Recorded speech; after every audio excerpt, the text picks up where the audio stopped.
first started talking about getting married, Nigel mentioned, what if we have a really big wedding and invite all of our neighbors? We live in a neighborhood of 400 by 400 yards, and in that area are 4 25-story high-rise buildings. And in those buildings are 4,000 people. As we kept talking, we realized a lot of our neighbors don't have cars. A lot of our neighbors would never step foot in a church building.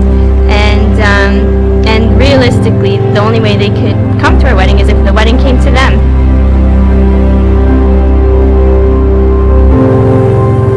We were driving home from church and we had just heard a great sermon on the book of James. And then on the ride home, Sharon said, we ought to really do something that matters. And I thought she was going to suggest we work at a soup kitchen or maybe do something on Saturday afternoons to help people.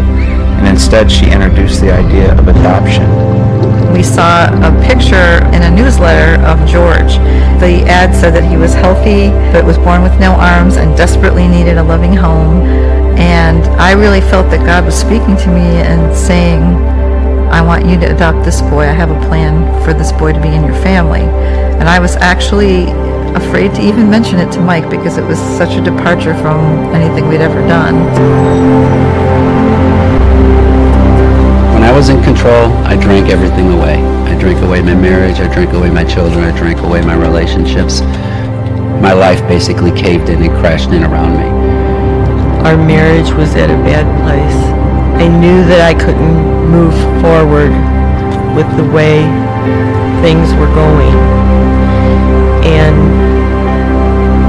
I made a decision to file for divorce.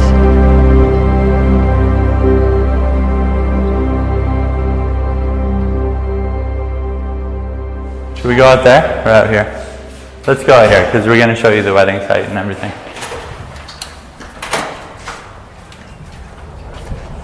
Folks don't normally have a wedding next to something like this, and it isn't always this bad, but as you can see, there's a bit of garbage strewn around today, but it really worked out well on our wedding day. This is where we said I do, and we had all of the chairs right here and our neighbors, and you can see the buildings, and the whole neighborhood could hear our wedding, and a lot of people came down and joined the party when they heard songs and prayers in their languages. Because we wanted to include as many people as we could in our wedding, we actually ended up deciding to have 2 wedding ceremonies and 2 3-hour receptions in one day. I think as we make our major life decisions about who we'll marry, what our career will be, where we'll live, how we'll spend our time, I think we all have defaults in our life that kind of dictate or guide us in these decisions. As we were planning our wedding, there's so many cultural defaults that may not necessarily be bad or good, but they just are handed to us. And I really felt God speak to me to challenge how I would do our wedding and how we would live our lives, that our new defaults would be what would glorify God most.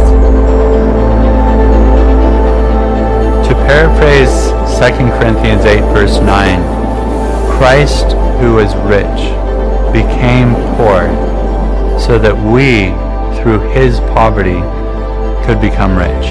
And as Jesse and I were getting married, we wanted our lives to reflect this verse, to intentionally become poor in some way by moving into a high needs neighborhood. And it has certainly enriched our lives. Before we got married, people told us that we should maybe not live in our neighborhood for our first year of marriage, that we should take it easy and really build into our marriage. And we really felt strongly that we should stay in our neighborhood and that we should start our marriage by serving God together, because that's what we wanted our whole lives to look like. There's something powerful about seeking first God's kingdom with your spouse that makes your love go deeper and stronger than if you were just seeking first your marriage.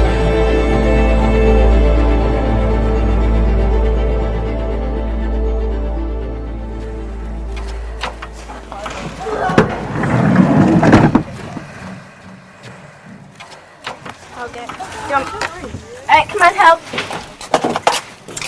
I don't know what car I'm going in.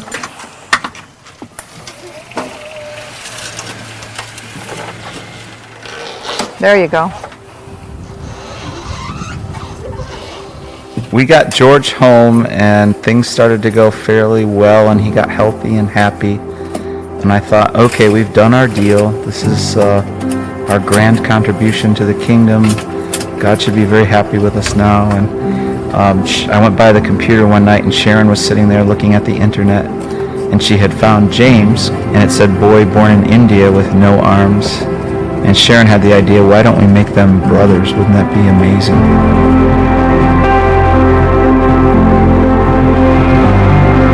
And serving God really takes a lot of submission, and it takes a lot of sort of repetitious, unglamorous kind of work. I think people can look at our family and see 12 vivacious kids and think, wow, this, what a beautiful thing. But that involved years and years of doing the same thing over and over again, and you have to be willing to kind of make yourself nothing sometime, and then he blesses those efforts, and in the end, he makes it into something beautiful.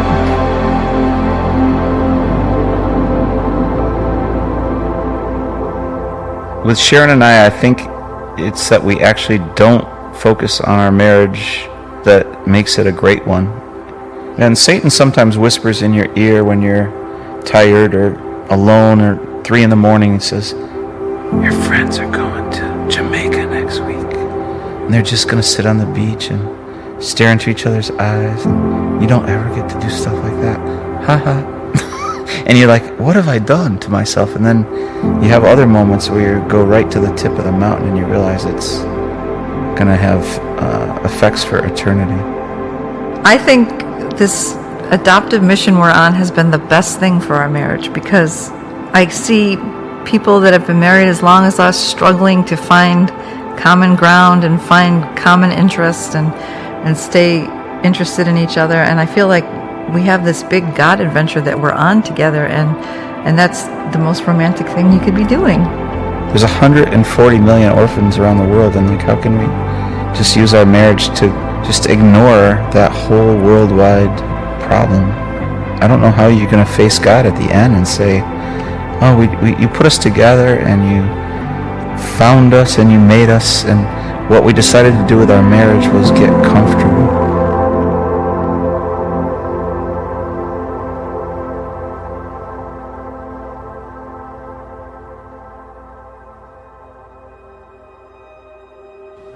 The day that Susan threw me out of the house was the day that literally saved my life.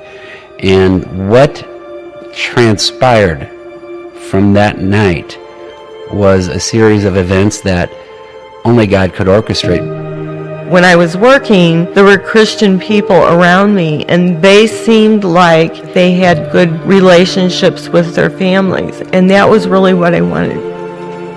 My wife started taking our kids to a church, and I'm thinking she's sending them to a cult, and so I decided I'm going to go visit church with them. That morning, God got my attention in a really big way, and I ended up giving my life to Christ. God restored my marriage. My ex-wife and I were remarried. We became best friends, but something important changed. Our marriage wasn't just about each other and our children and our home and our dreams, but it also included helping other people in any way that we could. That's where our heart for missions really started, and that's how Crisis Aid was born. Right now we're in East Africa. This is little Thomas Kin. He's 4 years old, and as you can see, he's severely malnourished. Crisis Aid is now building a children's clinic in an area that has no doctor. We're starting another building program for girls who are victims of sex trafficking, as well as looking at the United States. Our inner city work, we want to expand that significantly. We are headed to the center. Our mission is really to reach the lost. We provide packages of food that include groceries, canned goods, meat, vegetables, and bread, just depending on what's available. I love standing back in a corner and watching her. She glows. Just to see the life of God come out of her. And you can see it in her face and her expression. And even if she limps with her cane, there's a difference, you know.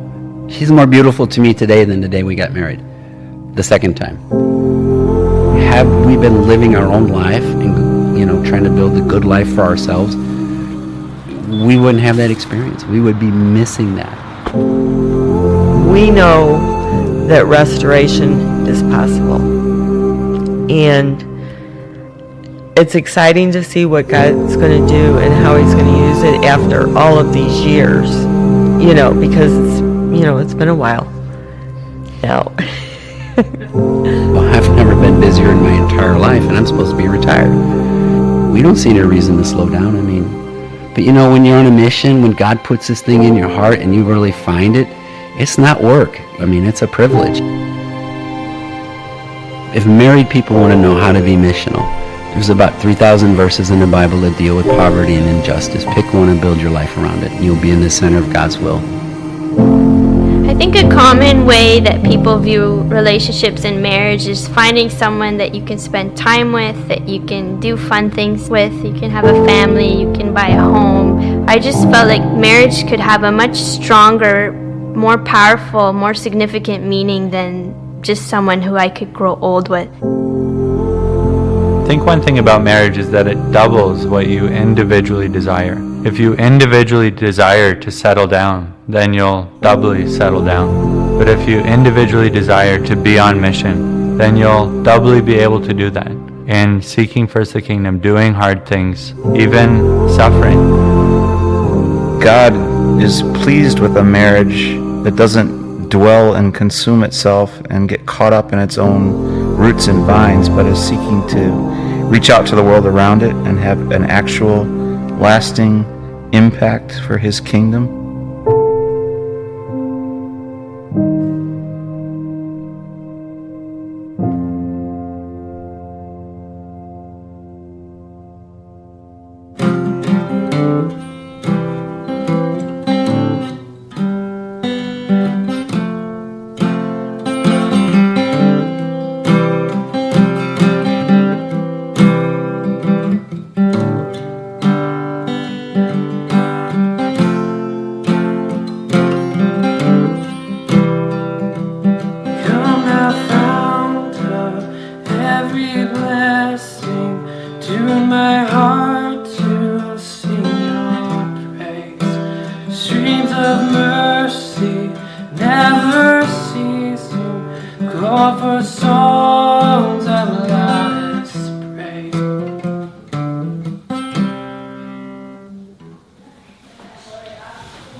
For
smile.